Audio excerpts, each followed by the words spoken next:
ဒီနေ့သာသနာတော်နှစ်2565ခုကောဇာနှစ်1383ခုတော်သလင်းလဇန်9ရက်2021ခုနှစ်9လပိုင်း12ရက်တနင်္ဂနွေနေ့ညချမ်းခါကာလမှာစကိုင်းမြို့ရွှေမုံဝရပ်ကွက်သစ္စာရွှေစီကျောင်းတိုက်တွင်မှာဘုံဘုံတို့38ဖြာမင်္ဂလာတရားဒေသနာတော်များဟောကြားလာခဲ့တာဒီကနေ့မင်္ဂလာတရားတော်အပိုင်း25ခန္တီဆိုတဲ့မင်္ဂလာနဲ့ပတ်သက်ပြီးတော့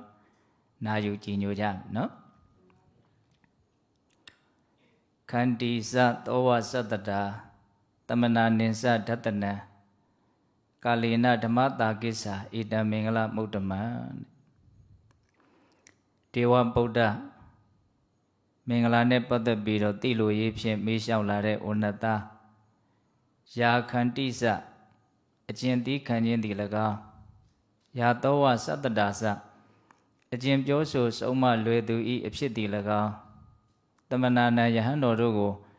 ယန္တတနင်္စအကျင့်ဖူးမြင်ရခြင်းသည်၎င်းကာလေနတင့်လျော်သောအခါ၌ယာဓမ္မတာကိစ္ဆာစအကျင့်တရားဆွေးနွေးခြင်းသည်၎င်းအထိရှိ၏ဣတံဤလေးပါးသည်ကဥဒ္ဓမံကောင်းမြတ်သောမင်္ဂလာတရားပေတည်းတဲ့တပြေကံဆိုတော်ဘုရားကြီးရဲ့နှိတ်သေးရနော်မင်္ဂလာတရားဒီဂါထာလေးဖြင့်၄ပါးမြတ်စွာဘုရားဟောတာနော်ဒါကိုဘုံဘုံတို့ဆရာကြီးတကုံဥထွမြင့်ကဘလို့ရေးထားတော့စာဝတ်နေထိုင်ရန်ခတ်သိမ်းစိတ်ကိုချုပ်ထိန်တီးခံလေကြောင်းကျိုးပြညွန်စုံမစကားကိုပြောကြားလာကနာလွယ်စေသူမြတ်ပုဂ္ဂိုလ်ဟူသည်မြကိုမကြာခဏတွေ့ဆုံနေတဘာဝတွေ့မှန်ကန်ရေးဆွေးနွေးမပြတ်ပေအဲ့ဒါမှဗုဒ္ဓဝါဒကဗ္ဗမင်္ဂလာတွေတဲ့ခန္တီဆိုတဲ့တရားနဲ့ပတ်သက်ပြီးတော့စာဝတ်နေထိုင်ရန်ခတ်သိမ်းစိတ်ကိုချုပ်ထိန်တီးခံလေစာရနဲ့ပတ်သက်လို့အဝတ်နဲ့ပတ်သက်လို့နေရထိုင်ရတာနဲ့ပတ်သက်လို့ကိုယ်သူများကပြောဆိုလာတဲ့နှိပ်စက်လာတဲ့ဘေးရန်တွေနဲ့ပတ်သက်လို့ကိုယ့်ရဲ့စိတ်ကိုမတုန်လှုပ်အောင်ဒေါသမဖြစ်အောင်ချုပ်တီးတီးခံတာကိုသူကခန္တီလို့ဒီလိုပြောတယ်နော်အဲ့ဒါဘုံဘုံတို့ဒီကနေ့ခန္တီဆိုတဲ့အမျက်ဆုံးအကျင့်လို့မြတ်စွာဘုရားချီးမွမ်းထားတဲ့ဒီသူတော်ကောင်းတရားနဲ့ပတ်သက်ပြီးတော့ဘုံဘုံတို့ပြောကြမယ်နာယူကြမယ်ပေါ့နော်အဲ့တော့ခန္တီဆိုတာဘာတော့ခန္တီဆိုတာဘာလဲဆိုတာနဲ့ပတ်သက်ပြီးတော့လူတိုင်းအကျဉ်းများဖြစ်တော့အတိပ္ပယ်နားလည်ပြီးသားတီးခံတဲ့သဘောပေါ့နော်တော့တီးခံတယ်ဆိုတာဘာတွေရဲ့ပုံမှာတီးခံတာတော့ခန္တီရဲ့အဓိပ္ပာယ်နဲ့ပတ်သက်ပြီးတော့ဘုံဘုံတို့ပါရမီ10ပါးမှာခန္တီပါရမီနဲ့ပတ်သက်ပြီးမြတ်စွာဘုရားအဓိပ္ပာယ်ဖွင့်ပြထားတဲ့အကြောင်းအရာလေးတွေပါရမီ10ပါးတရားနာဘူးတဲ့ပုံကိုယ်တွေဆိုရင်နားထဲမှာယဉ်နေပြီးသားဖြစ်မယ်ပေါ့နော်သူမိတာရှင်ရဲ့သေးကဘုရားဖြစ်ဖို့အတွက်သူဘလို့ကြိုးပမ်းအထောက်ရမလဲလို့နီလန်းကိုရှားတဲ့အခါမှာပါရမီ10ပါးဆိုတဲ့မြင့်မြတ်တဲ့လမ်းစဉ်ကြီးတွေကိုသူတွေ့တယ်ပေါ့နော်အဲ့ဒီမှာခန္တီနဲ့ပတ်သက်ပြီးတော့မြတ်စွာဘုရားဘလို့ဟောထားတော့ယထာပိပထဝီနာမသူစိန်ပိအတုစိန်ပိစတပ္ပံတဟတိနေခေပနာကရောတိပရိကံတယတထေဝတွန်ပိတဗ္ဗေတံတမနာဝမနခမောခန္တီပါရမီတံကန္တဝတံဘောဓိံပပုနေတတိတဲ့အဓိပ္ပာယ်ကမြေကြီးဆိုတာတဲ့သူ့ဘောကိုစင်ကြယ်တာတွေပဲပြစ်ပြစ်မစင်ကြယ်တာတွေပဲပြစ်ပြစ်ဘာတွေပဲပြစ်ချလိုက်အားလုံးကိုတူညီစွာပဲသူဟာခံယူလိုက်တယ်ပေါ့ကောင်းတာတွေပြစ်ချလိုက်လို့လည်းတက်ကြွတဲ့သဘောမရှိမကောင်းတာတွေပြစ်ချလိုက်လို့လည်းပဲစိတ်ဆိုးတဲ့သဘောနှိမ့်ကြတဲ့သဘောမရှိတပ္ပံတဟတိနေခေပံဘာတွေပဲသူ့ဘောကိုကြလာသူဟာခံယူထားလိုက်တယ်ဒါကိုပြန်ပြီးတော့ဆန့်ကျင်ပဲလုပ်တယ်ဆိုတာမရှိဘူးတဲ့ အဲ့လိုပဲတဲ့သင်ဟာလည်းပဲတင့်ပေါ်မှာမျက်မျက်နှိုးနှိုးနော်ချစ်ချစ်ခင်ခင်ကောင်းကောင်းမွန်မွန်ဆက်ဆံတာပဲဖြစ်ဖြစ်ရွှင်ရှာမုန်းတီးတဲ့စိတ်နဲ့စူးစူဝါဆက်ဆံတာပဲဖြစ်ဖြစ်ဘယ်လိုအခြေအနေမျိုးကိုမဆိုတူညီတဲ့စိတ်ထားနိုင်မယ်ဆိုလို့ရှိရင်သင်ဟာအရဟတမဉာဏ်တပ်ပညုတဉာဏ်ကိုရလို့ဖျားစင်စေဧကံဖြစ်လိမ့်မယ်လို့သူကိုယ်သူဆုံးမတော့ဒါကိုကြည့်မယ်ဆိုရင်ခန္တီဆိုတာဘာလဲကောင်းတာနဲ့ပဲတွေ့တွေ့ဆိုးတာနဲ့ပဲတွေ့တွေ့ကောင်းတာနဲ့တွေ့လို့လည်းပဲစိတ်မတက်မကောင်းတာနဲ့တွေ့လို့လည်းပဲစိတ်မပြတ်ဖဲနဲ့နော်ခံယူနိုင်တဲ့သဘောလေးကိုဒါခန္တီလို့နားလည်ရဥပမာမြေကြီးလို့ဒီလိုမျိုးပြောတယ်နော်ဒါကမြတ်စွာဘုရားကိုတော်တိုင်ခန္တီနဲ့ပတ်သက်ပြီးတော့ပြောထားတာလေးကိုဘုံဘုံတို့ဆက်ပြီးတော့စဉ်းစားတရားကိုပြောတာနော်နောက်ပြီးတော့ဒီအဓိပ္ပာယ်တွေကိုပဲယူပြီးတော့ရွှေကျင်စတော်ဘုရားကြီးကသူ့ရဲ့တပည့်တွေကိုဆုံးမတယ်သုလသိတ္တကောဝါဒမဟာသိတ္တကောဝါဒဆိုတဲ့အလွန်ကောင်းမွန်တဲ့ကျမ်းစာရှိတယ်အဲ့ဒီမှာခန္တီတံဝရကထာဆိုပြီးတော့ရေးတဲ့နေရာမှာခန္တီနဲ့ပတ်သက်ပြီးတော့စတော်ဘုရားကြီးကဘယ်လိုရေးတော့ယထာဟိမေရိနီတဗ္ဗံဝရဝရံပိအာဂတံတန်တောခမန္တိဧတာယတေနဥဇတိခန္တိတာမြေကြီးဆိုတာတဲ့သူ့ပေါ်မှာမြတ်တာတွေပဲကြကြမမြတ်တာတွေပဲကြကြသူဟာတန်းတူပဲဒီဟာရဲ့ပုံမှာနှစိတ်ဆိုတာစိတ်ပြက်တာဝမ်းသာတာတက်ကြွတာမရှိဘဲနဲ့ခံယူလိုက်တယ်လို့မျိုးတန်တောခမန္တိဧတာယသူတော်ကောင်းဟာလည်းပဲဘလို့အရာတွေမဲတွေ့တွေ့တိခံလိုက်တယ်ခံယူလိုက်နိုင်တယ်ဆိုရင်တေနဥဇတိခန္တိတာအဲ့ဒါခန္တိပဲလို့ဒါကစောတော်ကပါဠိတော်လေးကိုကြည့်ပြီးတော့စတော်ဘုရားကြီးရေးပုံရတယ်နောက်ထပ်ပြီးတော့ရေးထားတာလေးကတစ်မျိုးမှတ်သားစရာရှိတယ်ပေါ့အဲ့ဒါကြတော့ဆိုကြီးကဘလို့ရေးတော့ယထာဝါအာယုရံတပ္ပံဝေဒံပိအာဂတံတန်တောခဏန္တိဧတာယတေနဥဇတိခန္တိတာအဲ့ဒါဘာပြောလို့ဆိုတော့ဒီကို့မှာလက်နဲ့ရှိတယ်ဆိုလို့ရှိရင်ရန်တွေဘလို့ပဲလာအဲ့ဒီလက်နဲ့ရန်တွေကိုကာကွယ်လို့ရတယ်ဝင်လာသမျှရန်တွေကိုအဲ့ဒီလက်နဲ့အကုန်လုံးတူးဖြိုပစ်လိုက်လို့ရတယ်ဖြက်စီးပစ်လိုက်လို့ရတယ်ကို့မှာအလွန်ကောင်းတဲ့လက်နဲ့ရှိမယ်ဆိုရင်ဘယ်ရန်သူလာလို့မှကြောက်စရာမလိုလာသမျှရန်သူကိုဒီလက်နဲ့ချေမုန်းပစ်လို့ရတယ်ပေါ့နော်အဲ့လိုပဲတဲ့တန်တောခဏန္တိဧတာယတေနဥဇတိခန္တိတာသူတော်ကောင်းရဲ့တန်တံမှာခန္တီဆိုတဲ့သီးခံခြင်းသာရှိမယ်ဆိုလို့ရှိရင်ဘယ်လိုအရာတွေပဲလာအဲ့ဒီအရာတွေကိုသူဟာချေမုန်းပြစ်နိုင်တယ်ပေါ့ဒါကြောင့်လက်နဲ့လို့ရန်သူတွေကိုချေမုန်းပြစ်နိုင်တဲ့လက်နဲ့လို့အလွန်အစွမ်းတတ္တိရှိတဲ့ဒီခန္တီတရားဟာသူတော်ကောင်းရဲ့တန်တံမှာကိန်းနေပြီဆိုလို့ရှိရင်အရာအလုံးကိုသူဟာအစဉ်ပြေကြော်ဖြတ်သွားလာနိုင်တယ်အစဉ်မပြေတာတွေကိုခန္တီတရားနဲ့ခြေဖြတ်ပစ်လိုက်နိုင်တယ်တူးဖြိုပစ်တယ်ပေါ့နော်အဲ့တော့ခမန္တိတိခံတယ်ခဏန္တိတူးဖြိုတယ်လက်နက်ဟာရန်သူတွေကိုဖြက်စီးတူးဖြိုပစ်လိုက်တယ်လို့မျိုးတိခံခြင်းရှိမယ်ဆိုရင်ဘဝမှာဘလို့အရာတွေနဲ့ပဲတွေ့ကြုံသူ့ရဲ့စိတ်ထဲကိုမပျက်စီးစေတဲ့ကိလေသာတရားတွေဝင်ပြီးတော့နှိပ်စက်နိုင်မှာမဟုတ်ဘူးဆိုတဲ့သဘောမျိုးပြောတာဒါခန္တီနဲ့ပတ်သက်ပြီးတော့ဘုံဘုံတို့စဉ်းစားတရားကောင်းတဲ့အချက်လေးတွေကိုပြောပြတာပါနော်အဲ့တော့ခန္တီဆိုတာများသောအားဖြင့်ကောင်းတာနဲ့ပဲတွေ့မကောင်းတာနဲ့ပဲတွေ့ကောင်းတာနဲ့တွေ့လို့လည်းပဲလောဘမဖြစ်ဆိုးတာနဲ့တွေ့လို့လည်းပဲဒေါသမဖြစ်အောင်စိတ်ကိုထားနိုင်တာခန္တီလို့နားလည်ထားကြတယ်ဒါပတိအများစုနားလည်ထားတာကမကောင်းတဲ့အခြေအနေတွေတွေ့ကြုံလာတဲ့အခါမှာဒေါသမဖြစ်အောင်ထိမ့်သိမ်းနိုင်တာကိုဒါခန္တီလို့နားလည်ထားကြတာပေါ့နော်ဒါလည်းမှားသလားဆိုတော့မမှားပါဘူးဘာလို့ဘုံဘုံတို့ကကောင်းတာတွေကိုကြတော့အရင်ကြီး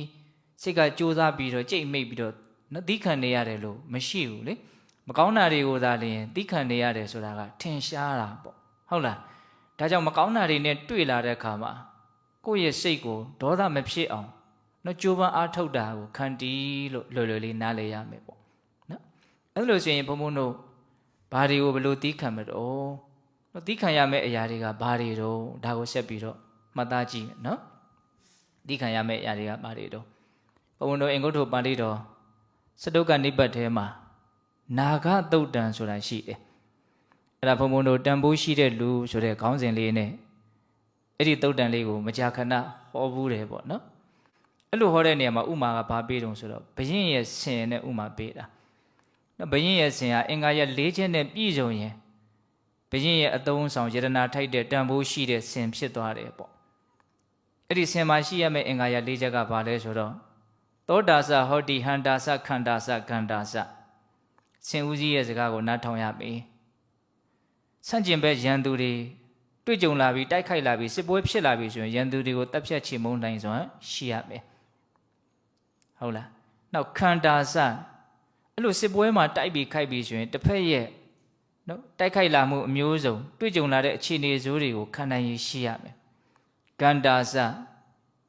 ဆင်ဦးကြီးကဒီရက်ဒေတာကိုသွားလို့ခိုင်းလာပြီဆိုရင်မရောက်ဘူးတဲ့အရက်ဒေတာပင်ဖြစ်တော်လဲပဲမကြောက်မရွံ့နောက်မတွန့်ပဲနဲ့ရဲရဲဝံ့ဝံ့သွားရဲလာရဲရှိရမယ်ဒါဘင်းရဲ့ဆင်မှာရှိရမယ်အင်္ဂါရ၄ခုပေါ့နော်ဆင်ဦးကြီးရဲ့စကားကိုနားထောင်ရမယ်ရန်သူတွေကိုတပ်ဖြတ်နိုင်စွမ်းရှိရမယ်ရန်သူတွေနဲ့တပ်ဖြတ်လို့ကိုယ်ထိခိုက်လာပြီဆိုရင်လည်းခံနိုင်ရရှိရမယ်မရောက်ဘူးသေးတဲ့အရက်ပင်ဖြစ်တော်လဲပဲသွားလာရဲတဲ့တတ္တိရှိရမယ်အဲ့ဒါလိုပဲတဲ့ယဟန်တစ်ပါးမှာအဲ့ဒီဆင်ယတနာမှာရှိတဲ့အင်္ဂါရမျိုးနဲ့တူတဲ့ဓမ္မတရား၄မျိုးရှိမယ်ဆိုရင်အဲ့ဒီယဟန်ဟာအာဟုနေယပါဟုနေယဒက္ခိနေယအင်စလိကရဏီယအနုတ္တရံပုညခေတ္တံလောကတဂုံ၅မျိုးအရဝေးကယူလာတဲ့ဝတ္ထုပစ္စည်းတွေကိုတောင်းလှူခံယူထိုက်တယ်ဧည့်သည်လုံကထားတဲ့ဝတ္ထုပစ္စည်းကိုလှူခံယူထိုက်တယ်မြတ်သောအလှူကိုခံယူထိုက်တယ်လက်ဥချီမှုရှိခိုးခြင်းကိုခံယူထိုက်တယ်အလွန်မြင့်မြတ်တဲ့ကုသိုလ်ကောင်းမှုမျိုးစေ့ကိုစိုက်ပျိုးကျေးချရာအမျက်ဆုံးသောလေယာမြေကောင်းတစ်ဖွဲဖြစ်သွားတယ်လို့ဟောအဲ့တော့အဲ့ဒီအင်္ဂါရ၄ချက်ကဘာတော့သောတာစဆင်ကြီးဟာနားထောင်တတ်တယ်လို့ဆင်ဦးသီးရဲ့တကားကိုနားထောင်တတ်တယ်လို့မြတ်စွာဘုရားရဲ့ဒေသနာတော်တွေအဆုံးအမတွေကိုနားထောင်နိုင်စွမ်းရှိရမယ်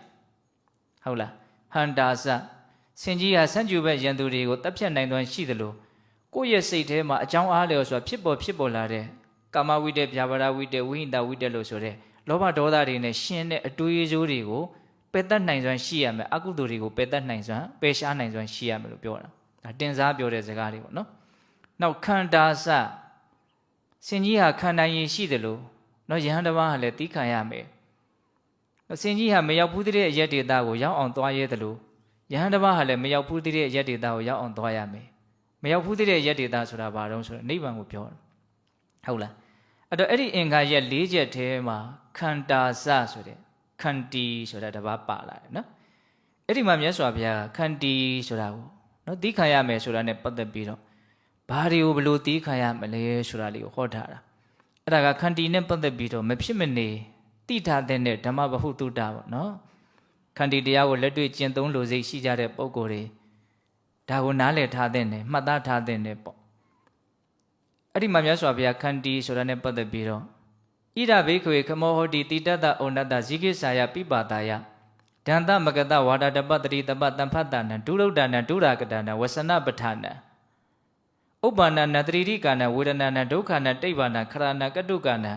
အတ္တတာနံအမနာပါနံပါဏဟရဏံအဓိဝတကဇာတိကောဟောတိလို့အဲ့ဒါလိုအဓိပ္ပာယ်ဖွင့်အဲ့ဒီမှာအချက်၅ချက်ဘုံဘုံတို့မှတ်ရမယ်ပေါ့နော်သိခံရမယ်အနေအထားလေးတွေကို၅ပိုင်းပိုင်းပြီးတော့မြတ်စွာဘုရားဟောတာဒါသူကလွယ်ကူရာလေးကနေပြီးတော့သိခံဖို့ခက်ခဲတဲ့အနေအထားတွေရောက်အောင်အစီအစဉ်တကျမြတ်စွာဘုရားဟောသွားတယ်ပထမဘာကိုသိခံရမှာတော့နော်ဣဒဘိက္ခွေခမောဟောတိတိတတ္တဩနတ္တဟောတိတတ္တဩနတ္တအေးကိုအပူကိုသိခံရမယ်ယာတိဥဒုကိုပြောတာနော်ယာတိဥဒုဆိုတာဘုံဘုံတို့လွန်ဆန်နိုင်တဲ့အရာမဟုတ်ဘူးနော်ပူလာတဲ့အေးလာတယ်သူနဲ့တူပြီးတော့စိတ်တူပြီးတော့ရံဖြစ်နေလို့လည်းပဲ तू ကပြောင်းလဲသွားမှာမဟုတ်ပူလာပြီဆိုရင်ကိုယ့်အကိုတက်နိုင်တဲ့မြကြမ်းဖမ်းပြီးတော့အေးအောင်နေဖို့ပဲရှိတယ်အေးလာပြီဆိုရင်တက်နိုင်တဲ့မြကြမ်းဖမ်းပြီးတော့နှွေးအောင်နေဖို့ပဲရှိတယ်သူ့တော့ဘုံဘုံတို့တွေကစိတ်တူပြီးတော့နော်ဆန့်ကျင်ဘက်လှုပ်ပြီးတော့နော်ဒေါသနဲ့တုံ့ပြန်လို့လည်းဘာမှအကြောင်းကထုလာတာမဟုတ်တော့တွေ့ကြုံလာတဲ့ဒီယာတိဥဒုပူခြင်းအေးခြင်းကိုဘုံဘုံတို့တွေဟာဒါမကင်းနိုင်တဲ့တရားတွေတဘာဝတရားတွေဆိုပြီးတော့နားလည်မှုနဲ့နော်ဒေါသမဖြစ်အောင်ယာတိဥဒုကိုရင်ဆိုင်နိုင်ဖို့လိုတယ်ဒါမြန်လွယ်လွယ်လေးလို့မထင်နဲ့နော်ယာတိဥဒုကြောင့်စိတ်တူရတာတွေအများကြီးမရှိဘူးလားရှိရနော်ဒါအခြေခံလေးရစာဖះဟောတာဟုတ်လားတိတတ္တဩနတ္တတဲ့ဒါတစ်ပိုင်းနောက်ဇိကိစာယပိပါတာယဟောစာလောင်မှုတ်သိခြင်းကိုသိခံရမယ်တဲ့ဟောတက်လာပြီနော် ခန္ဓာကိုယ်ကြီးကထည့်ထားတဲ့အစာအာဟာရကိုဖြုံတီးရင်းနဲ့လောင်ကျွမ်းရင်းနဲ့ရှင်သန်ရတာ။အိုးဘုံဘုံတို့နော်တစ်ချိန်ပြီးတစ်ချိန်ရှင်သန်နေတယ်ဆိုတာအလကားရတာမဟုတ်နော်ဟိုမီးစာလေးမီးစီတဲ့ဟိုမီးစာလေးထည့်တော့မီးထွန်းထားတယ်မီးလေးတောက်နေတယ်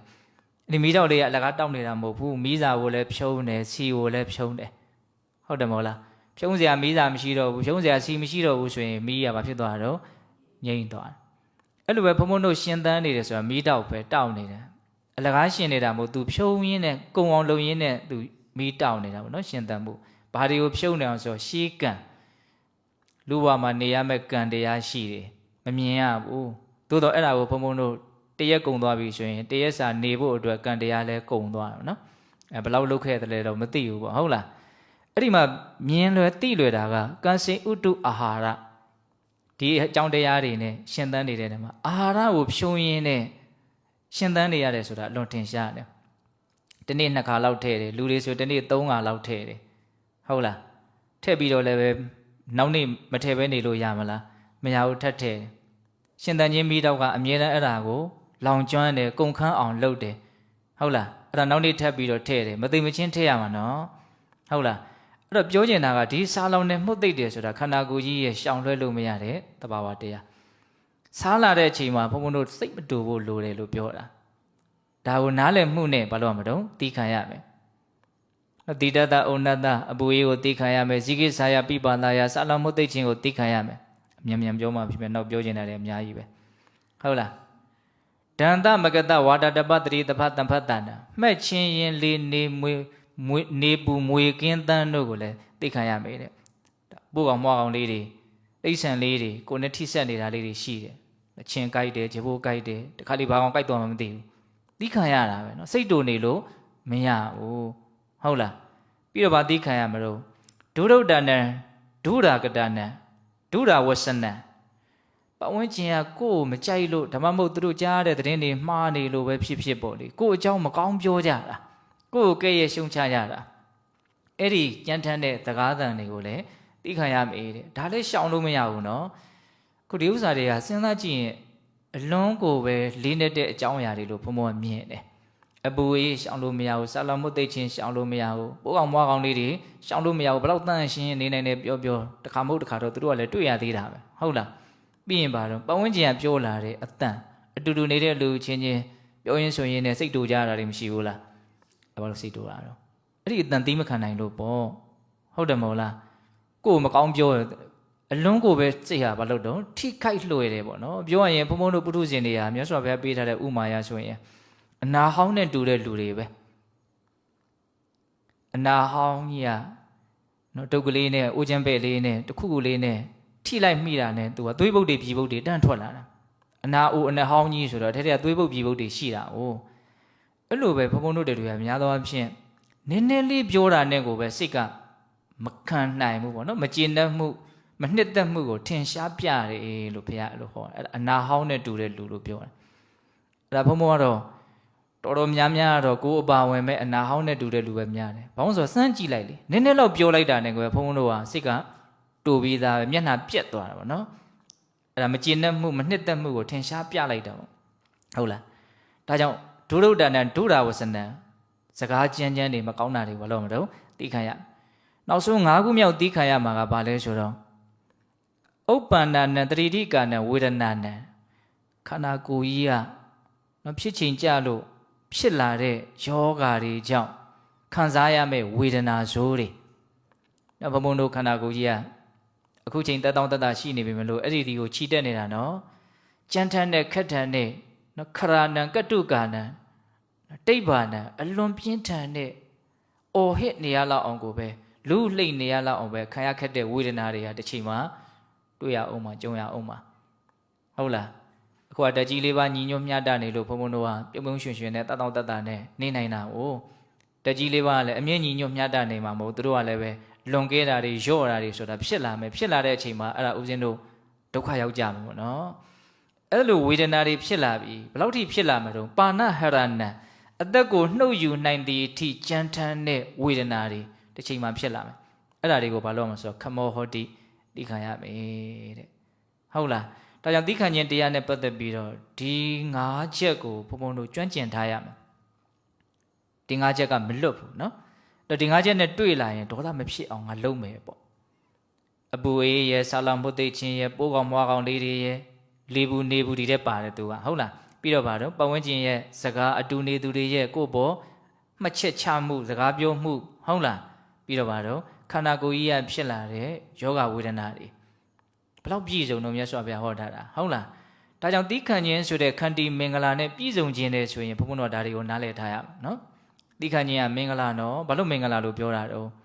့ပြစ္ဆုတ်ပန်တန်တရားကောင်းကျိုးချမ်းသာများစွာကိုဖြစ်ပေါ်စေတဲ့လို့မင်္ဂလာနော်တရထပရမအတ္တခန္တရားပင်ရောနာဝိစတိလို့တော့မြတ်စွာဘုရားဟောတာနော်အကျိုးစီးပွားကအကျိုးစီးပွားထဲမှာကိုယ့်ရဲ့အကျိုးစီးပွားကိုယ့်အတွက်အကောင်းဆုံးပဲ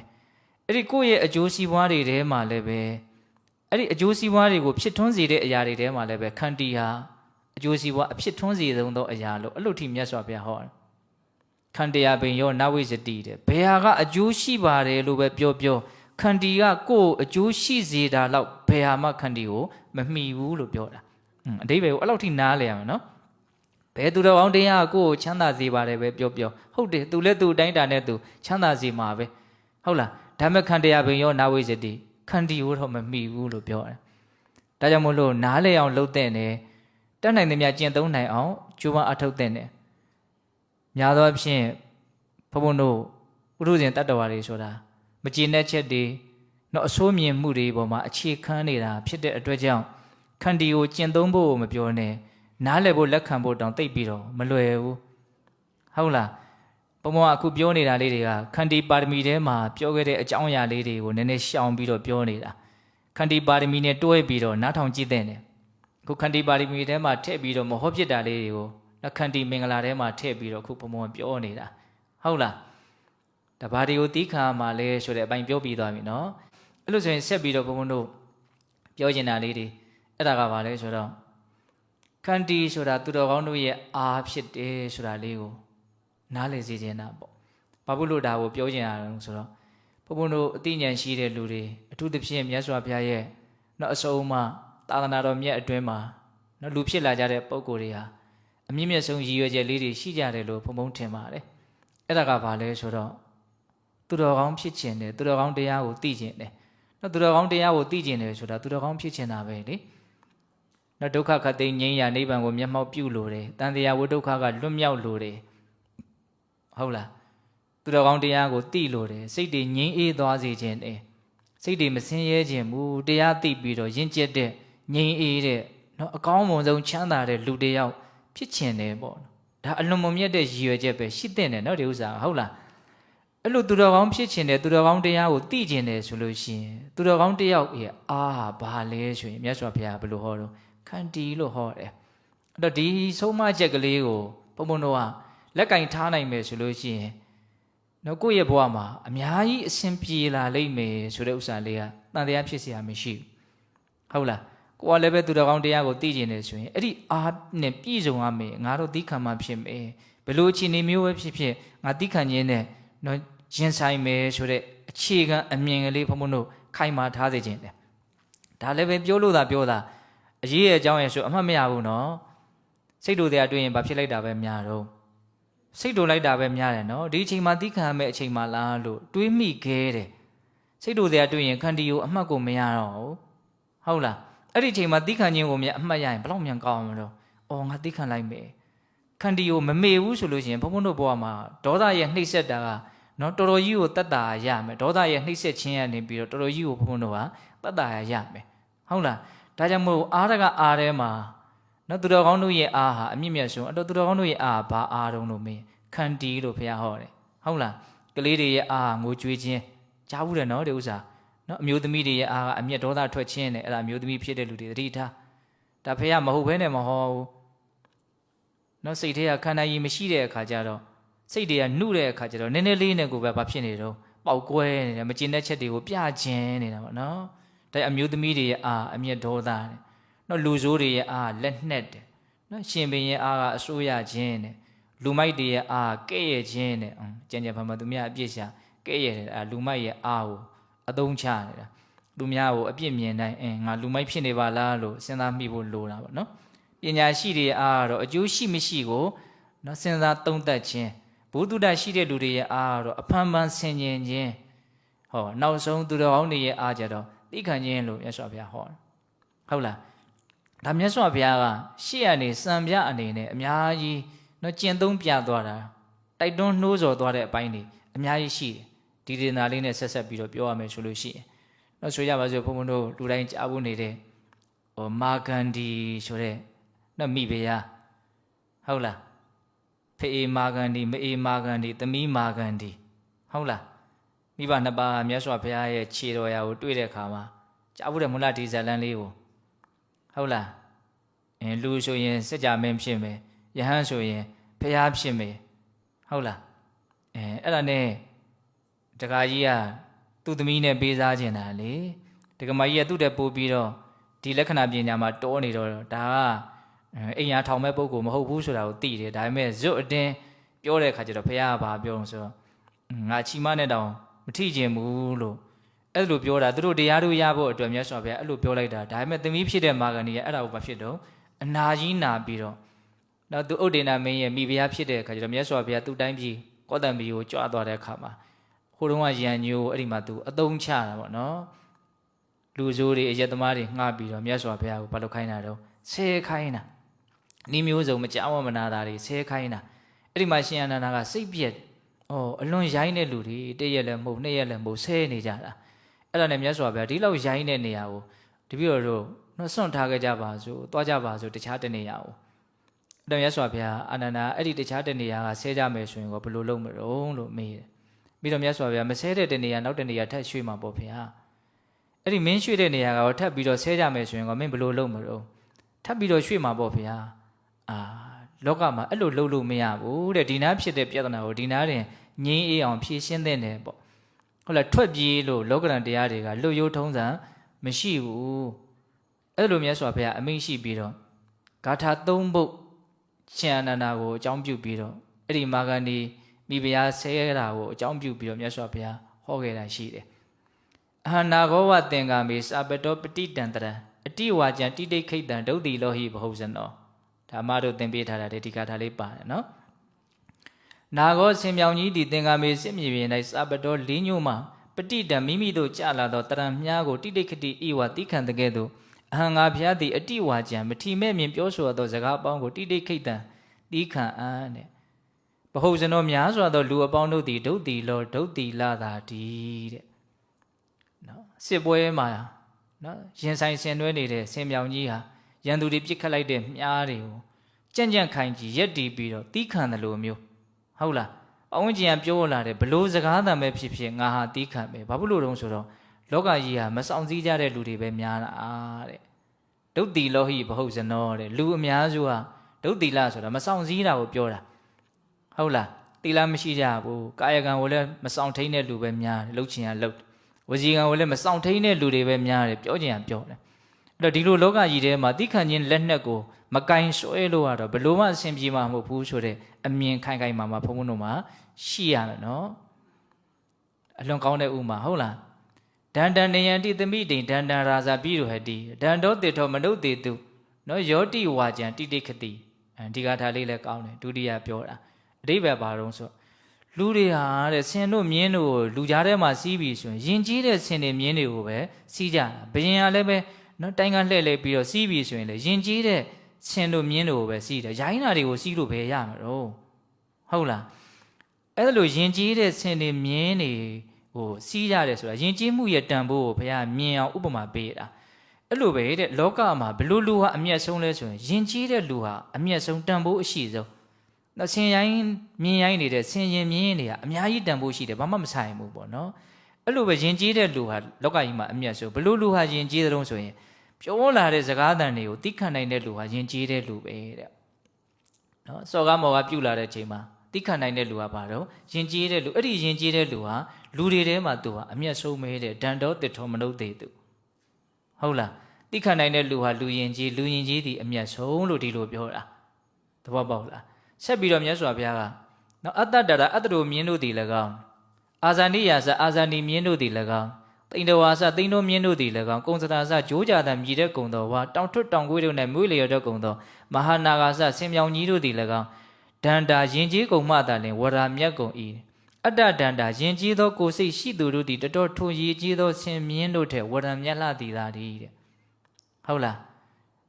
းအလုံးကိုယင်ကြီးလိမ်မာတဲ့ဆင်လိမ်မာမြင်းလိမ်မာတယ်နော်ဘလောက်တန်ဖို့ရှိတယ်ပြောဟုတ်လားကိုစိတ်ကိုစုံမလို့သောတော်တိခဏနိုင်စွမ်းနေမြင့်လို့ဘာတုံ့ပြန်မှုမှမရှိတဲ့ယင်ကြီးတဲ့လူကသာလေတကယ်တမ်းကအဲ့ဒါဒီထဲတာလွန်ပြီးတော့မြတ်တယ်လို့မြတ်စွာဘုရားဟောတာဟုတ်လားဒါကြောင့်မို့လို့ဒီဆင်မြောင်ကြီးကအားကြီးတဲ့အခါကျတော့နော်ဒီလက်နက်တွေကိုသူကဘာလုပ်နိုင်တော့တိခဏနိုင်တဲ့ခဏနိုင်ရရှိအဲ့လိုပဲဘုံဘုံတို့ကနော်ခန္တီအားမြင့်အောင်ကိုမြင့်တင်ထားမယ်ဆိုလို့ရှိရင်ဘာဖြစ်နိုင်တော့တိခံစရာအရာတွေနဲ့တွေ့လာတဲ့အခါမှာတိခံနိုင်လိမ့်မယ်ပေါ့အဲ့တော့အားရှိဖို့တော့အရေးမကြီးဘူးလားအရေးကြီးတယ်ဒါကဘုံဘုံတို့ပါဂဏီနဲ့ပတ်သက်ပြီးတော့ပြောကျင်တာလေးမှတ်ထားနောက်ထပ်ပြောကျင်တာတစ်ခုကဒါလည်းပဲလူကြားထဲမှာအလွန်ကိုကြာဘူးနာဝများတဲ့အကြောင်းအရာတစ်ခုပေါ့နော်မြတ်စွာဘုရားလက်ထက်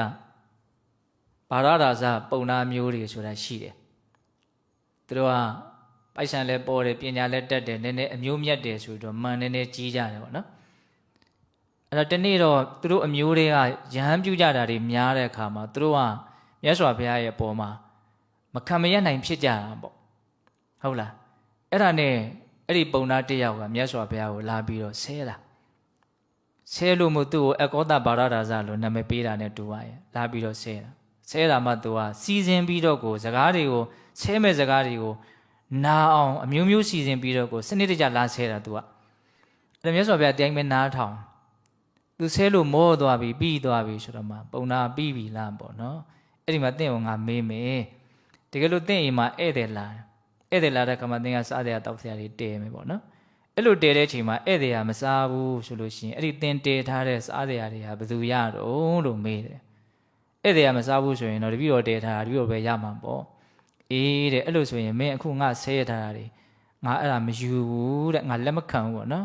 ငါမယူတဲ့အတွက်ကြောင့်မို့လို့အဲ့ဒါမင်းပဲပြန်ရမှာစဉ်းစားနော်ဒီစကားလေးတွေကိုစဉ်းစားနော်ဒါလူတိုင်းကြားဘူးတဲ့ဟုတ်လားငါမယူရင်အသင်ဟာဖြစ်မှာပဲသင်တဲထားတာဟိုဒါကြီးကဟုတ်လားသင်ကငါ့ကိုတဲတာတော့မှန်တယ်ငါယူရင်တော့ငါဟာဖြစ်မှာနော်ငါမယူဘူးဆိုရင်တော့တဲထားတဲ့သင်ဟာပဲဖြစ်မယ်ဆိုတဲ့အဓိပ္ပာယ်ပေါ့အဲ့လိုမြတ်စွာဘုရားအမိန့်ရှိပြီးတော့အဲ့တော့ तू ကမြတ်စွာဘုရားကိုတောင်ပြန်ဆွဆွဲသေးတယ်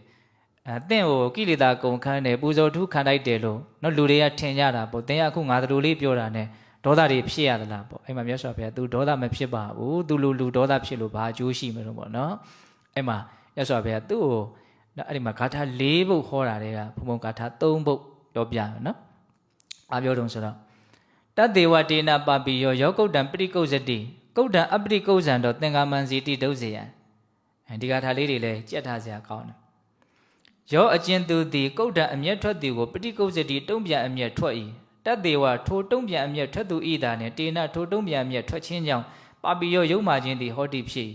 ကုတ်တံအမျက်ထွက်သည်ကိုအပရိကုဇ္ဇံတော့တုံ့ပြန်အမျက်မထွက်သည်ရှိသောဒုစယံအောင်နိုင်ခဲ့သောသင်္ကာမံစစ်ပွဲကိုဇေတိအောင်နိုင်သည်မြည်၏တဲ့ဟုတ်လားလူတယောက်ကစိတ်တိုးပြီးတော့ကိုယ်လာပြောတယ်ဆိုတယ်ဆိုကြပါစို့အဲ့ဒါကိုကသူ့ကိုပြန်ပြီးတော့စိတ်တိုးမယ်ဆိုလို့ရှိရင်သူ့ထက်ကိုကပို့ပြီးတော့ဆိုးသွားတယ်တဲ့နော် तू ကအမျက်ထွက်လာတဲ့ခါမှာကိုကအမျက်မထွက်ဖဲနဲ့နေနိုင်မယ်ဆိုရင်တော့အလွန်အောင်နိုင်ခဲ့တဲ့စစ်ပွဲကိုအောင်နိုင်တယ်လို့ဆိုရတယ်တဲ့အဲ့တော့ဒီနေရာမှာ तू အမျက်ထွက်လို့ကိုအမျက်ထွက်တာကိုဘာဖြစ်လို့သူ့ထက်ကိုကပို့ပြီးတော့ရုပ်မာတယ်ဆိုးတဲ့လူတယောက်ဖြစ်သွားတယ်လို့ဆိုရတယ်လေအဲ့ဒါလေးကစဉ်းစားရတဲ့ကောင်းတယ်စဉ်းစားကြည့်တဲ့နော်ပြောတာကိုနားထောင်ပြီးတော့ဟုတ်မှာပဲလို့အလွယ်လေးလက်မခံလိုက်စေခြင်းပေါ့နော်သူကကိုယ်စိတ်တို့လို့ဒေါသထွက်လို့ကိုကပြန်ဒေါသထွက်တယ်ဘာလို့လို့ကိုကသူ့ထက်ပိုပြီးတော့ဆိုးတယ်လို့ပြောရတော့အဲ့ဒါသဘာဝကြကြစဉ်းစားကြည့်သူဒေါသဖြစ်လာပြီကိုယ်လာဆိုတယ်ဆဲတယ်ဆိုရင်သူ့မှာပင်ပန်းနေတာကိုမြင်ရတယ်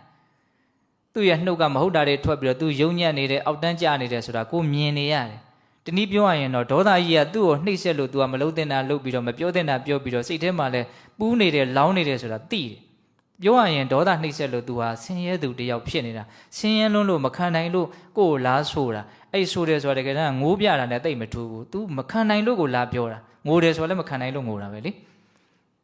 တော့သူ့မှာအဲ့လိုဒေါသနှိပ်စက်လို့ဆင်းရဲနေတာကိုသိပါလျက်ကဲနဲ့ကိုကလည်းသူ့နီးတူ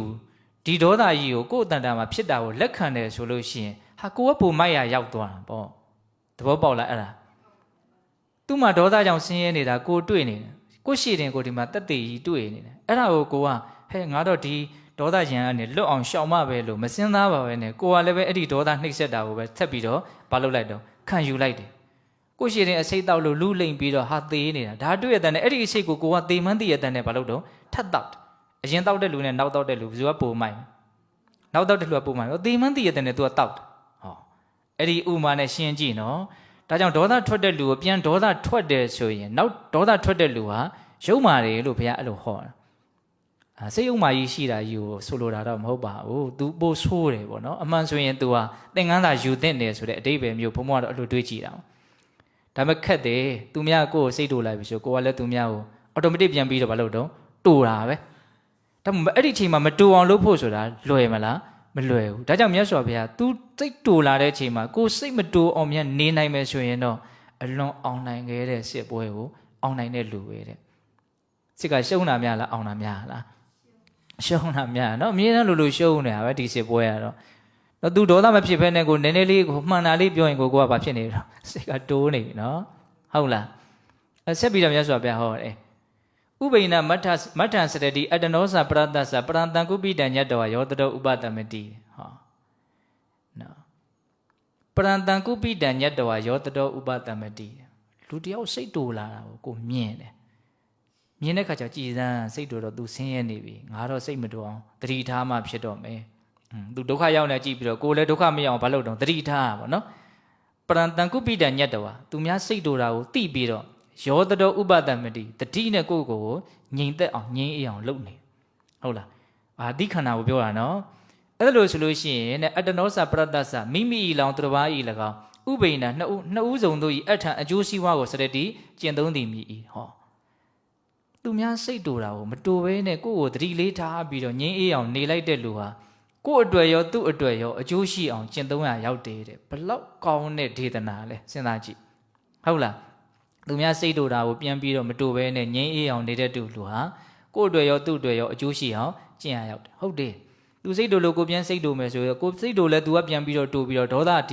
ီမီးတောက်ကြီးကဘာဖြစ်လာမှာတော့ကြီးလာမယ်ဒီစက်ဝန်းကြီးကမရက်ဖဲနဲ့လဲနေတော့မှာနော်လဲပါများရင်အရှိန်ကောင်းလာမယ်သဘောပေါက်လားတယောက်နဲ့တယောက်ရန်ဖြစ်လို့မပြီးဘူးဆိုတော့အဲ့ဒါပဲလေအစတော့သူဒေါသနည်းနည်းဖြစ်တယ်သူဒေါသနည်းနည်းဖြစ်လို့ကိုကလည်းမခံနိုင်ဒေါသဖြစ်တယ်ဟာကိုဟာကြောင့်သူကလည်းပြန်ဒေါသဖြစ်ဟာတခါတည်းဘာဖြစ်ကုန်မလို့ဒေါသတွေလဲသွားတာပေါ့နော်အဲ့ဒါနှစ်ဦးသလုံးဘာဖြစ်ကုန်ပြီတော့အကျိုးမဲ့ကုန်ပြီပေါ့နော်မပြောတင်တာတွေပြောမယ်မလုပ်တင်တာတွေလုပ်မယ်နောက်ဆုံးရိုက်မယ်နှက်မယ်တတ်မယ်ဖြတ်မယ်အဆင့်ထိလည်းရောက်ချင်းရောက်သွားနိုင်တယ်အဲ့ဒါလိုနီးနေပဲရောက်သွားကြတာပဲမဟုတ်လားအဲ့ကြတော့အကျိုးမဲ့တာထင်ရှားသွားပြီအဲ့တော့ကိုကတကယ်လို့သာသီးခံလိုက်မယ်ဆိုရင်အဲ့ဒီလိုနောက်ဆက်တွဲမမျှော်မှန်းနိုင်လောက်အောင်ကြီးမားတဲ့ဒုက္ခတွေအပြစ်တွေကဘာဖြစ်သွားမှာတော့ရက်တက်မိတာဖြစ်သွားမယ်ဟုတ်လားဒါကြောင့်မြတ်စွာဘုရားတိခတ်တဲ့လူဟာကိုယ်အကျိုးရောသူ့အကျိုးရောနော်ဒီလူနှစ်ယောက်လုံးရဲ့နှစ်ဦးစုံတို့ရဲ့အကျိုးကိုကျင့်သုံးရရောက်တယ်လို့အဲ့လိုတောင်ဟောတာဘလောက်ကောင်းတော့နော်ဒါကြောင့်သူများအတွက်ရောကိုယ့်အတွက်ရောအကျိုးရှိအောင်တိခတ်ခြင်းတရားကိုဘုန်းဘုန်းတို့တွေကတန်ဖိုးထားပြီးတော့ကျင့်သုံးနိုင်အောင်အထောက်ရမယ်ပေါ့ဟုတ်လားဥပိဏတိကိစ္ဆန္ဒနာအတ္တနောသပရတ္တသဇာနာမဉ္ဇန္တိဘာလောတိယေဓမ္မတအာကောဝိတာဒါတော့လောကကိုမြတ်စွာဘုရားသုံးသပ်ပြတာအဲ့ဒါလို့တဲ့တိခတ်တဲ့လူတယောက်ကနော်ဒေါသထွက်ရတာအကျိုးမရှိဘူးလို့သိပြီးတော့ဒေါသမထွက်အောင်ထိန်းနေတဲ့လူတယောက်နော်အဲ့ဒီလူကဘာတော့သူ့အတွက်ရောကိုယ့်အတွက်ရောအကျိုးရှိအောင်လို့အဲ့ဒါကိုမြတ်စွာဘုရားဘယ်လိုတင်စားဟောတော့ဥပိဏတိကိစ္ဆန္ဒနာနှစ်ဖက်စလုံးကိုဆေးကုတဲ့လူတဲ့ကိုလည်းဆေးကုတာဒေါသယောဂကနေပြောက်အောင်သူ့ကိုလည်းပဲနောက်ထပ်ဒေါသမီးတွေမတောက်ပါသေးနဲ့ရင်းနဲ့ငိမ့်ပေးတယ်ဒေါသယောဂဖို့သေပါသေးဆိုတော့သူ့ကိုလည်းပဲဆေးကုဟုတ်လားနော်ဥပိဏတိကိစ္ဆန္ဒနာအတ္တနောသပရတ္တသကိုရောသူ့ကိုရောနှစ်ဦးစလုံးကိုဆေးကုပေးတယ်တိခတ်တဲ့လူဟာအဲ့ဒါလောက်မြင့်မြတ်တဲ့အလုပ်ကိုလုပ်နေတဲ့လူကိုတဲ့ဇနာမဉ္ဇန္တိဘာလို့ဒီယေဓမ္မတအာကောဝိတာတိခတ်ခြင်းဆိုတဲ့သူတော်ကောင်းတရားကိုနားမလည်ကြတဲ့သဘောမပေါက်ကြတဲ့လက်မခံနိုင်ကြတဲ့မိုက်မဲတဲ့လူတွေကဒီလူဟာလူအပါလူတုံးပါလူမိုက်ပါကွာလို့တောင်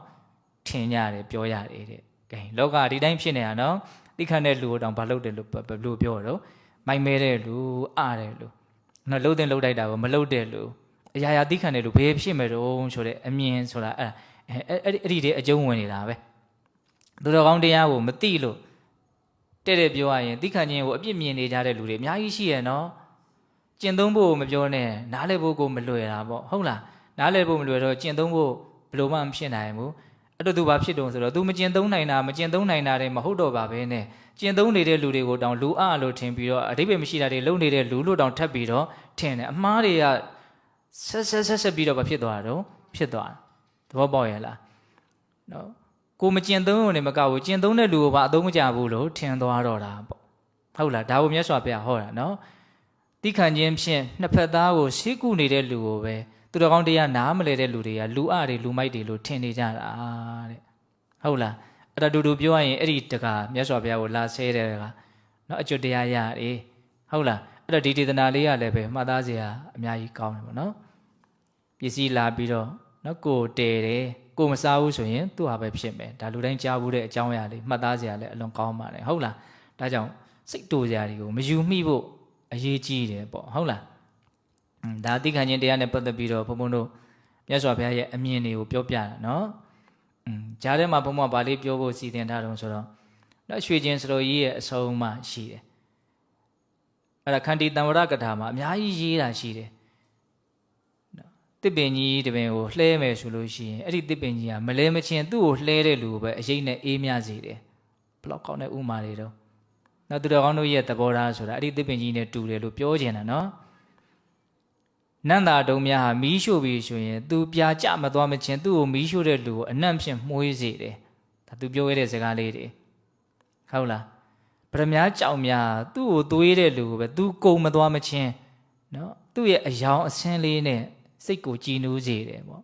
သူတော်ကောင်းကလည်းပဲကိုယ့်ကိုနှိပ်စက်တဲ့လူကိုသူမသိမချင်းမေတ္တာတရားဖြင့်အေးချမ်းစေတယ်စတော်ကြီးပြောခဲ့တာလေးတွေရေးခဲ့တာလေးတွေအဲ့ဒီမှာဘုံဘုံတို့တစ်ခုအားလေးကိုဘုံဘုံတော်တော်သဘောကျတယ်မြတ်စွာဘုရားအာလဝကဘလူကိုချွတ်တဲ့အခါလူတိုင်းကြားဘူးနော်အဲ့ဒါအာလဝကဘလူကလက်နဲ့မျိုးစုံနဲ့မြတ်စွာဘုရားကိုပြစ်တယ်မြတ်စွာဘုရားရဲ့တိခဏနိုင်စွာအလွန်မြင့်မေတ္တာတရားလည်းအလွန်ကြီးတယ်အဲ့လိုကြီးတဲ့အခါကျတော့မြတ်စွာဘုရားရဲ့တိခဏခြင်းလက်နက်ကိုသူ့ရဲ့လက်နက်တွေကဘလို့မှထိုးလို့တိုးလို့မပေါက်ဘူးမပေါက်တော့သူပြစ်လိုက်တဲ့လက်နက်တွေကမြတ်စွာဘုရားရဲ့ရှေ့မှာပန်းပွင့်နေလာဖြစ်တယ်လို့ဆိုတယ်လွန်ဆန်းကျင်အဲ့တော့သူ့လက်နက်တွေကမြတ်စွာဘုရားကိုပန်းအနေနဲ့လာပူဇော်တယ်လို့မျိုးဖြစ်နေပန်းကုန်းတွေဖြစ်သွားပန်းပွင့်တွေဖြစ်သွားအဲ့လိုဖြစ်အဲ့ဒါကိုဆိုကြီးကဥပမာယူတ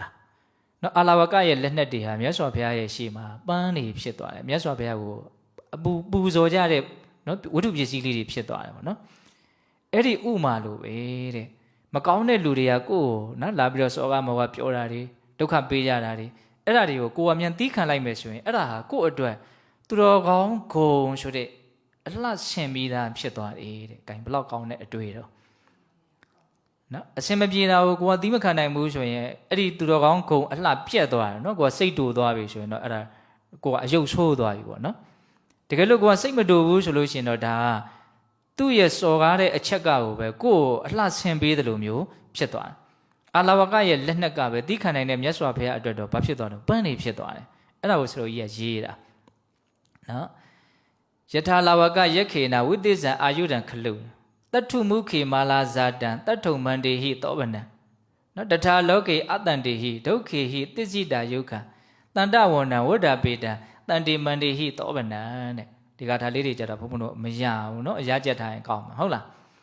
အာလဝကယက္ခေနအာလဝကဘီလူတိဝိသေဇံပြည့်လို့အပ်သောအာယုဒံလက်နက်ကြီးငယ်ဟူသည်မြသည်ခလုစင်စစ်တတ္ထုမုခေမြတ်စွာဘုရား၏မျက်မှောက်တော်၌မာလာပန်းကုံပန်းတီးတပွဲသည်ဇာတံဖြစ်၍တတ္ထံမြတ်စွာတတ္ထုံမြတ်စွာဘုရားကိုသောဗနံတင့်တယ်အောင်မန္တေတိယထာတစားဆင်တကဲ့သို့ဘာမှနားမလဲကြမရှိဘူးနော်အာလဝကပြစ်လိုက်တဲ့လက်နက်တွေဟာမြတ်စွာဘုရားရဲ့မျက်မှောက်တော်မှာနော်တင့်တယ်တဲ့ပန်းလေးတွေဖြစ်သွားတယ်တစားဆင်တယ်လို့ဖြစ်သွားတယ်ဟုတ်လားတထာထို့တူလောကေလောကရ၌အတန်တေဟိမသူတော်ဖြစ်ကုန်သောဒုဋ္ဌိဟိ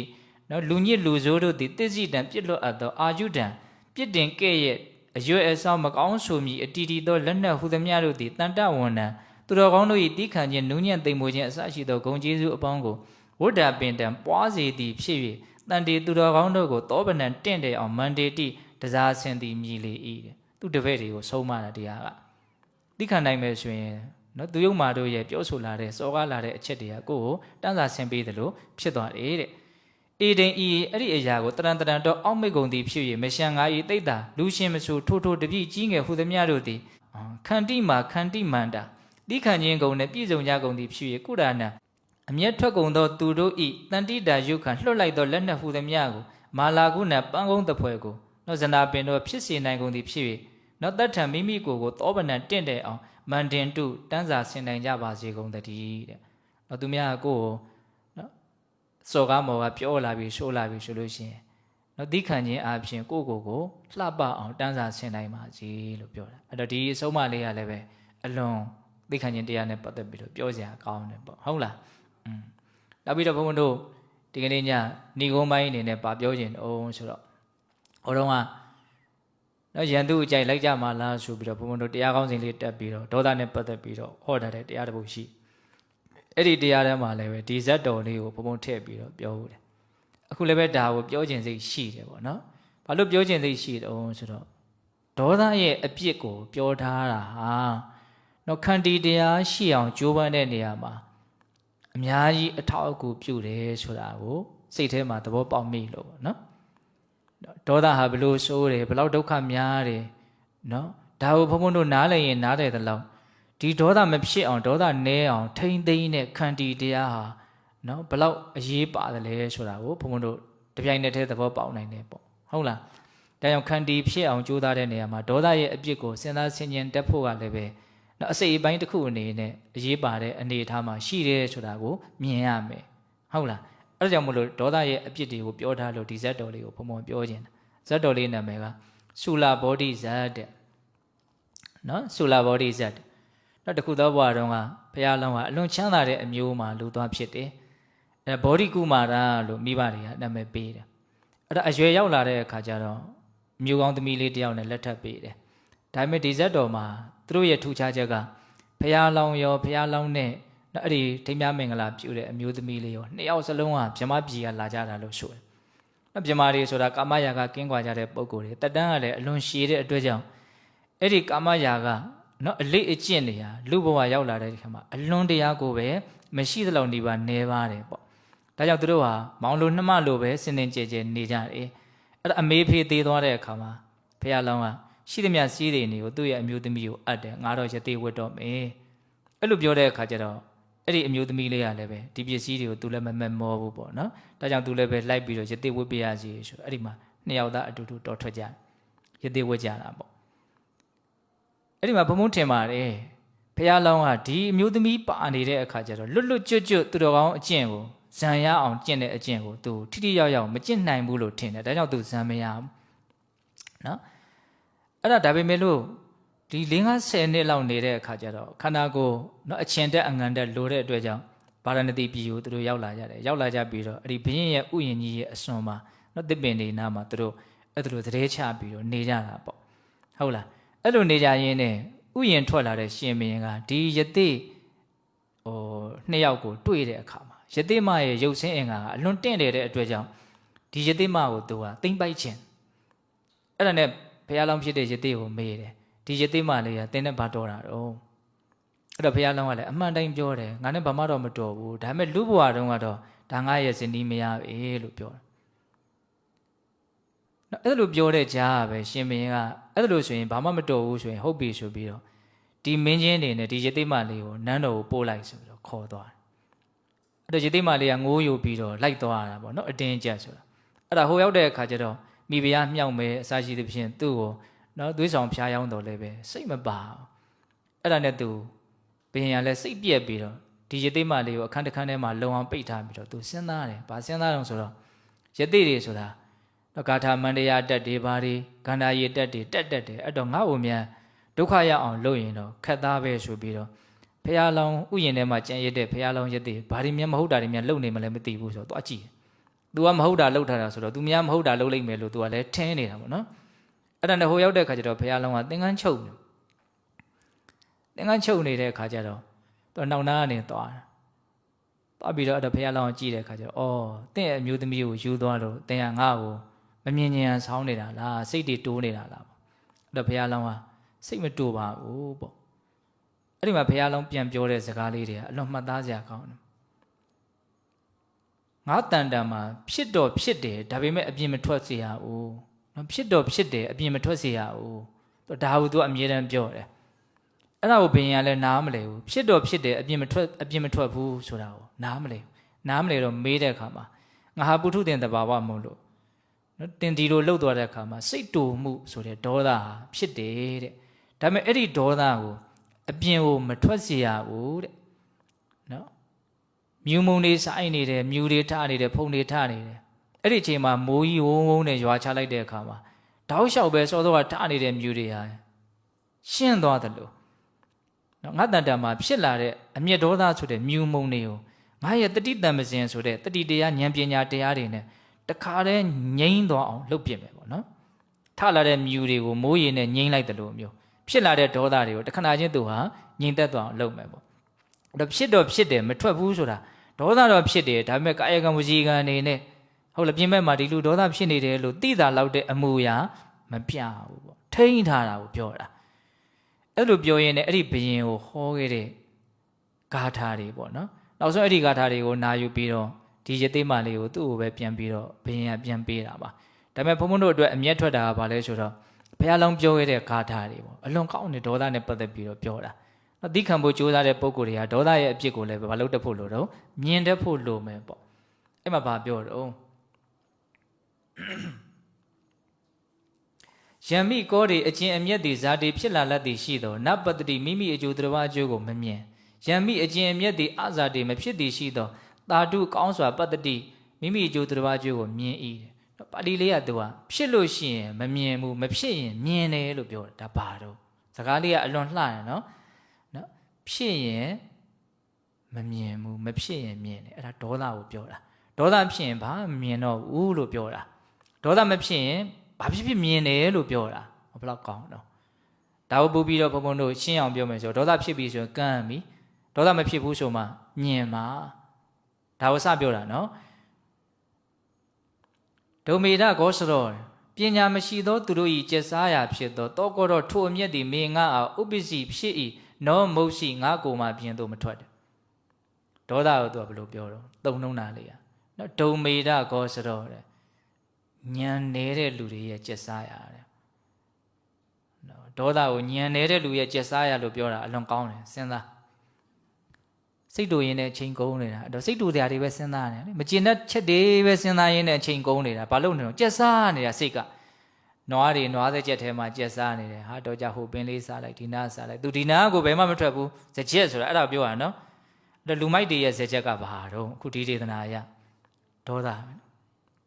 သဆိုတာလူမိုက်တို့ရဲ့ကျက်စားရ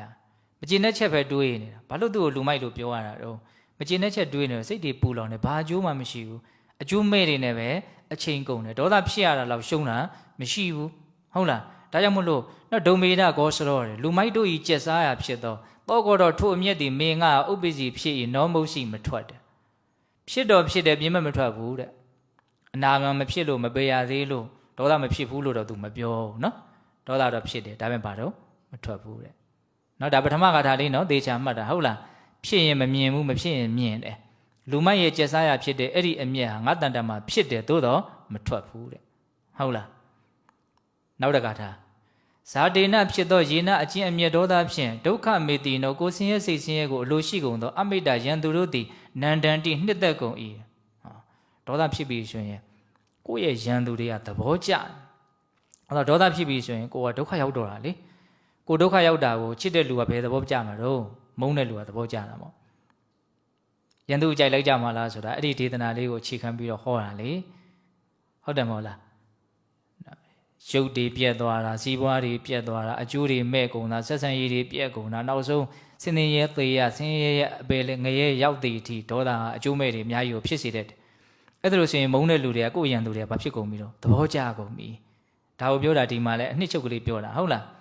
ဇာတေနဖြစ်သောယေနအကျင့်မြတ်ဒေါသဖြင့်ဒုက္ခမေတိနောကိုဆင်းရဲစိတ်ဆင်းရဲကိုအလိုရှိကုန်သောအမိတ္တယံသူတို့သည်နန္ဒန္တိနှစ်သက်ကုန်၏ဒုမေဒဂောစတော့ညံတဲ့သူတွေရဲ့ကျက်စားရဖြစ်သောတောကောတော့ထိုအမျက်သည်မင်းကဥပ္ပစီဖြစ်နောမုတ်ရှိမထွက်တယ်ဒီစကားလေးကတော့ထပ်ပြောတာပဲနော် ညံနေတဲ့လူရဲ့ကျက်စားရဖြစ်တဲ့အဲ့ဒီအမျက်ဒေါသငါတဏ္ဍာမှာဖြစ်တယ်သို့တော့ဒီခန္ဓာကိုယ်ကြီးကတော့ပြင်ဘက်ကိုထွက်မသွားဘူးတဲ့ယတမိန်စာအကျင့်အမျက်ဒေါသတည်လေဇာယမာနံပြီးဖြစ်လက်တော့တတ္တထမိမိအကျိုးစီးပွားကိုနာဝဘုစ္စတိမသိဒုမေနကောစတော်ပညာမဲ့တို့ဤကျက်စားရဖြစ်တော့တောကောတော့ထိုအမျက်တည်မေငါအားမေငါဥပ္ပစီဖြစ်၏နောမုတ်ရှိငါကိုမှပြင်ပသို့မထွက်ဒါကြတော့သူကပါတော့ဒေါသဖြစ်လာပြီဆိုရင်ကိုယ့်ရဲ့အကျိုးစီးပွားအဲ့ဒီလူဟာမသိဘူးတဲ့အကျိုးမဲ့တွေကိုပဲသူလှုပ်တော့မယ်လို့ပြောတာပေါ့နော်ဒါကြောင့်ဉာဏ်တဲ့သူတို့ရဲ့ကျက်စားရဖြစ်တဲ့အဲ့ဒီဒေါသငါတဏ္ဍာမှာဖြစ်တယ်သို့တော့မထွက်တဲ့ဟုတ်လားဆက်ပြီးတော့ပြောတယ်ယေနအကျဉ်ဒေါသသည်ဘိဗုတော်နှိမ့်ဆက်အပ်သောသူတို့သည်ကုသလံကုသိုလ်ကိုဇဟာတိစွန့်တတ်၏ဝိပုလံပြက်ပြောသောအထင်စာပြီးအကျိုးစီးပွားကိုလေပရက်ကလေးအပပြုလိုက်၏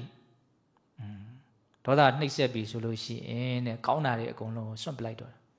နော်ကိုယ့်ရဲ့အကျိုးစီးပွားအစ်စ်ကိုလည်းပဲအပပြုလိုက်တယ်ဆိုတော့ခရူးမဆိုင်တော့ဘူးဘာဖြစ်ကွာဟုတ်လားမဟာရာဇမင်းမြတ်တဲ့ဘိမတေနောများစွာသောကိလေသာဟုသောစစ်တီနှင့်ပြည့်စုံသောဘလဝပမတ္တိအားရှိသောသူတို့ကိုနှိမ်နှင်းနိုင်သောတောကောတော့ထိုအမျက်သည်မေငါတန်တိကအထံမှနမုံစတာမထွက်တဲ့အမျက်ဆိုတာအားကြီးတဲ့လူတွေကိုတောင်နှိပ်စက်နိုင်တယ်တဲ့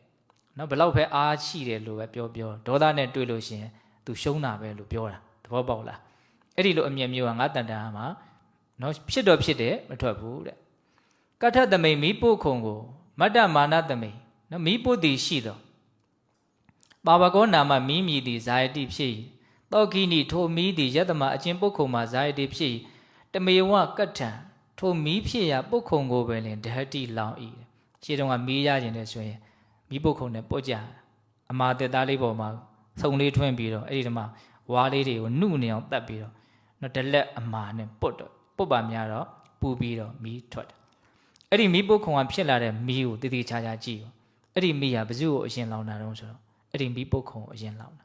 မီးပုတ်ခုံကိုရှို့ဖို့အတွက်မီးလောက်တာတော့မဟုတ်ဘူးတနေရာမှာကူးပြီးတော့မီးပွားဖို့အတွက်မီးလောက်တာဒါပေမဲ့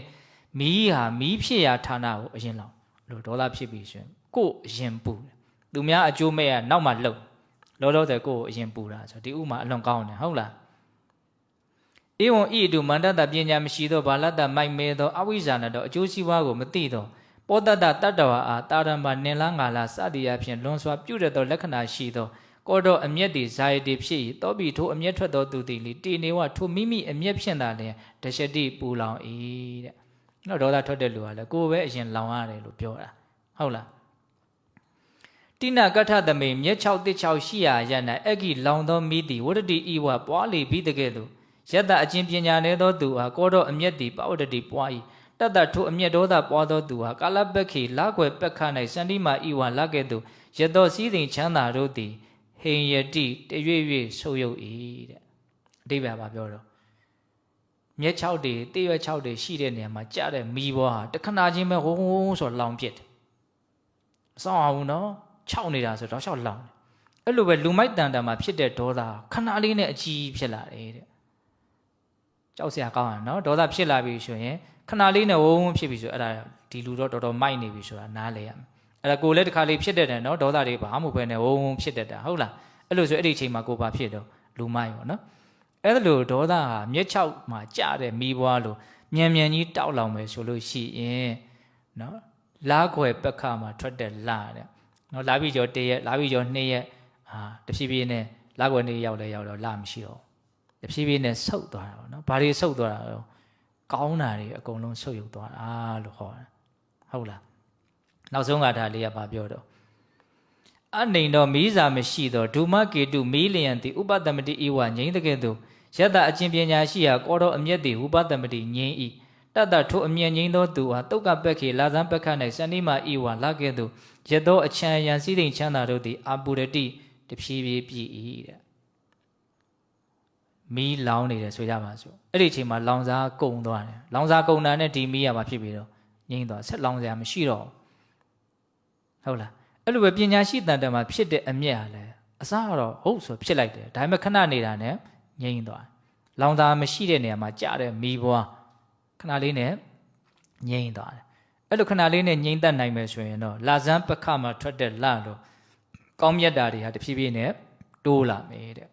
လာဇန်1ရက်2ရက်3ရက်လာပြီးနေတဲ့ရောက်တော့ပါတော့လာကြီးပြည်သွားတယ်ပြီးတဲ့ဥမာလေးတွေကောင်းတယ်နော် လူမိုက်တို့ရဲ့အမျက်ဒေါသကတော့မျက်6တွေတိရွက်6တွေရှိတဲ့နေရာမှာကြားတယ်မီးလို့တဟုံဟုံတောက်အဲ့ဒါဘာဖြစ်တော့လာစုပက္ခမှာထွက်တဲ့လလို့ကောင်းတာတွေအကုန်လုံးဆုပ်ယုပ်သွားတယ်ဟုတ်လားပညာရှိတွေမှာဖြစ်တဲ့အမျက်ဒေါသကြတော့လောင်စာမရှိရမှာကြားတဲ့မီးလို့တခဏချင်းပဲငြိမ့်သွားတယ်အဲ့ဒါဘာဖြစ်တော့လာဇန်ပက္ခမှာထွက်တဲ့လလို့ကောင်းတာတွေကတဖြည်းဖြည်းနဲ့တိုးလာတယ်တဲ့ဒါဖះလုံးပြောခဲ့တဲ့ဂါထာတွေပေါ့နော်ဆူလာဘောဓိဇတ်မှာလာတဲ့ဒေသနာတွေအဲ့တော့ဘုန်းဘုန်းတို့ဒါကဒီကနေ့ဒါခန္တီနဲ့ပတ်သက်ပြီးတော့ပြောခဲ့တဲ့အကြောင်းအရာတွေပေါ့နော်တော်တော်လေးများသွားပြီနော်နည်းနည်းလေးတရားခါတိုင်းနဲ့တောင်နည်းနည်းပို့ပြီးတော့ရှည်သွားပြီဟုတ်လားအဲ့တော့ပြောခဲ့တာတွေအကုန်လုံးအနှစ်ချုပ်ကြည့်ရအောင်နော်ခန္တီဆိုတာဘာလဲအစာပြောခဲ့တယ်ဟုတ်လားအဲ့တော့ခန္တီဆိုတာဘာတော့မြေကြီးလို့နော်သိခံနိုင်တဲ့အစွမ်းဟုတ်လားသိခံနိုင်ဖို့ကြိုးစားဘာတွေကိုသိခံရမှာတော့အပူအေးကိုဆလာမှုသိမှုကို၅မျိုးတောင်ပြောခဲ့တယ်နော်နောက်ဆုံးခန္ဓာကိုယ်ကဖြစ်ပေါ်လာတဲ့ယောဂါတွေကိုဟုတ်လားဒါတွေပြောခဲ့တယ်နော်ပြီးတော့ခန္တီနဲ့ပတ်သက်ပြီးတော့မာဂန္ဒီမြတ်စွာဘုရားချီးမွမ်း9ရက်ကဲ့ရဲ့9ရက်ပါကွာဆိုပြီးတော့ရှင်အနန္ဒာကိုပြောခဲ့တာဟုတ်လားဆင်မြောင်ကြီးဟာစစ်ပွဲမှာကြာလာတဲ့မြားတံတွေကိုတီးခံနိုင်တယ်လို့ငါတီးခံမယ်ချီးမွမ်း9ရက်ကဲ့ရဲ့9ရက်ဆိုတာအဲ့ဒီကစတာနော်ဟုတ်တယ်ချီးမွမ်းသည်ဖြစ်တယ်ကဲ့သည်ဖြစ်တယ်ခဏပဲပြီးသွားတယ်နော်ပြီးတော့အကောသဘာရရာဇပစ္စည်းဥစ္စာတွေတဲတယ်စားရတယ်တွေတဲတယ်ကိုမစားဘူးဆိုရင်သူ့ဟာပဲပြန်ဖြစ်မယ်အဲ့ဒါနဲ့ပတ်သက်ပြီးတော့ပြောခဲ့တယ်နော်နောက်ရွှေချင်းဆိုတော်ဘုရားကြီးရဲ့အဆုံးအမတွေနောက်ဆုံးဆူလာဘောဓိဇတ်ဟုတ်လားဒေါသရဲ့အပြစ်အနာစာအလုံးဟာဘာကိုရည်ရွယ်တာလဲလို့မေးရင်ခန္တီတရားရဲ့တန်ဖိုးရှိဖို့နောက်ကောင်းကျိုးချမ်းသာကိုဖြစ်ထွန်းစေနိုင်ဖို့အကျိုးမဲ့တွေကိုဖျက်ဆီးနိုင်ဖို့ဒါကိုရည်ရွယ်ပြီးတော့ပြောတာပဲဟုတ်လားအဲ့တော့ကိုယ်တန်တန်မှာခန္တီတရားရဲ့တန်ဖိုးရှိပုံကိုနားလည်မှုတွေမြင့်မားပြီးတော့နောက်ကျင့်သုံးလို့စီပိုးပြီးတော့ထက်သန်ဖို့ဆိုတဲ့ရည်ရွယ်ချက်နဲ့ပဲပြောလိုက်တာပဲဟုတ်လားဒါကြောင့်ခန္တီဆိုတဲ့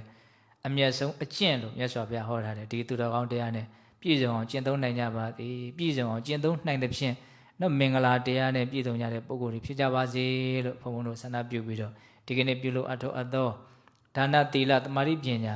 ကုသိုလ်ကောင်းမှုအစွတ်စွတ်တို့ရဲ့စွမ်းတတ္တိကြောင့်ဘုရားတပည့်တော်တို့သည်မဉ္ဇဉ်ဘုညံမျက်နှိပ်ပံကိုလင်းမြန်ထုတ်ချောက်မျက်မှောက်ပြုပြရစေကုန်သောဟုပတ္တနာအောင်စုပြုကြကုန်ရာတည်း